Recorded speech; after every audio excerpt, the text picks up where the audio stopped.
नमस्कार, मी संकेत Deshpande. Top news मराठीमध्ये आपलं स्वागत. जनगणनेसाठी जाणाऱ्या महिला कर्मचाऱ्यांच्या मृत्यूनं पुणे जिल्ह्यात खळबळ उडाली आहे. एका शिक्षिकेचा भीषण अपघातात मृत्यू झाल्याची हृदयद्रावक घटना मावळ येथील जुन्या मुंबई पुणे महामार्गावर घडली आहे. हा अपघात कान्हेफाटा परिसरात झाला असून दीपाली सुजित तांबे राहणार मंचर असं मृत पावलेल्या शिक्षिकेचं नाव आहे. सध्या राज्यातील शिक्षकांवर जनगणनेचं काम सोपवण्यात आलंय. शिक्षिका दीपाली तांबे या देखील आपल्या दुचाकीवरून जनगणनेसाठी निघाल्या होत्या. जुन्या मुंबई पुणे महामार्गावरून जात असताना कान्हेफाटा परिसरात एका भरधाव कंटेनरनं त्यांच्या वाहनाला जोरदार धडक दिली.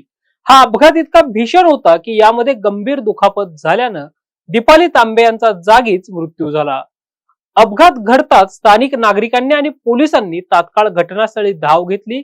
या प्रकरणी पोलिसांनी अपघाताची नोंद केली असून संबंधित कंटेनर चालकाविरोधात गुन्हा दाखल करण्याचं काम सुरू आहे. मात्र शासकीय कामावर जात असतानाच काळाने त्यांच्यावर झडप घातल्यानं शिक्षण क्षेत्रातून तीव्र हळहळ व्यक्त केली जात आहे. तर पोलीस या घटनेचा अधिक तपास करत आहेत.